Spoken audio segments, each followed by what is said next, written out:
ये है NCERT class 10th की ज्योग्राफी, जो काफ़ी इंपॉर्टेंट क्वेश्चंस हैं जो कॉम्पिटिटिव एग्जाम में पूछे जाते हैं। तो पोटेंशियल रिसोर्सेज कौन से रिसोर्सेज हैं? ये ऐसे रिसोर्सेज हैं जो एक रीजन में पाए जाते हैं बट यूज़ नहीं किए गए अभी तक। हैव नॉट बीन यूटिलाइज्ड, मतलब पोटेंशियल उनमें है कि रिसोर्स वो अच्छे हैं बट यूज़ नहीं किए गए अभी तक। डेवलप्ड रिसोर्सेज वो रिसोर्सेज हैं जो सर्वे किए कर दिए गए हैं, कितनी क्वालिटी है, कितनी कैसी क्वालिटी है, कितनी क्वांटिटी है, और यूज के लिए वो तैयार हो गए हैं कि हाँ हम इन्हें यूज करेंगे, तो वो हो गए डेवलप्ड रिसोर्सेज। पोटेंशियल वो रिसोर्सेज हैं जो यूज नहीं कर सकते, जानते हैं हम रिसोर्स हैं बट यूज नहीं कर पा रहे हैं, मतलब अभी तक यूज हमने नहीं किए हैं। और डेवलप्ड रिसोर्स वो है जो यूज़ करने के लिए तैयार हो गए हैं, हमने आइडेंटिफाई कर लिया, सर्वे कर लिया है कि कितनी क्वालिटी, कितनी क्वांटिटी है और कैसी क्वालिटी है।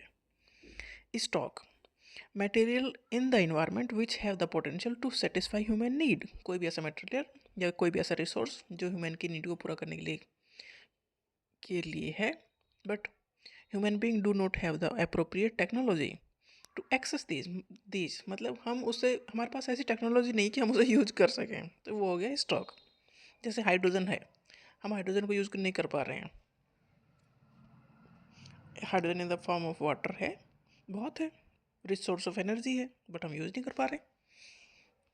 तो स्टॉक मतलब रिसोर्सेज, ऐसे रिसोर्सेज जो बहुत सारे अमाउंट में है, ठीक है, अच्छे सोर्स ऑफ एनर्जी हो सकते हैं, बट हमारे पास ऐसी टेक्नोलॉजी है ही नहीं कि हम उसे यूज़ कर सकें।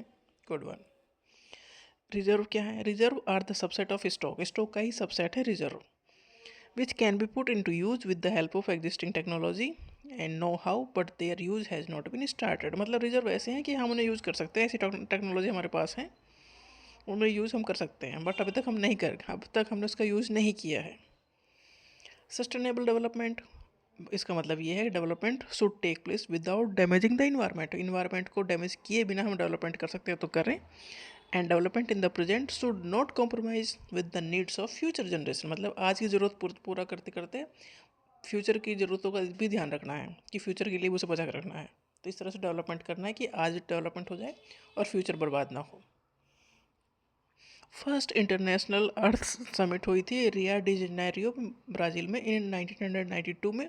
वहाँ पर अडॉप्ट किया गया था agenda 21 for achieving sustainable development in the 21st century. Agenda 21 कब अडॉप्ट किया गया? 1992 में। ये समिट कहाँ हुई थी? ये हुई थी रियो डी जेनेरियो, ब्राज़ील में है ये। वहाँ पर ये समिट हुई थी, पहली अर्थ समिट थी जहाँ पर एजेंडा 21 अडॉप्ट किया गया। इसका मतलब ये है कि 21st सेंचुरी में सस्टेनेबल डेवलपमेंट हमें अचीव करना है।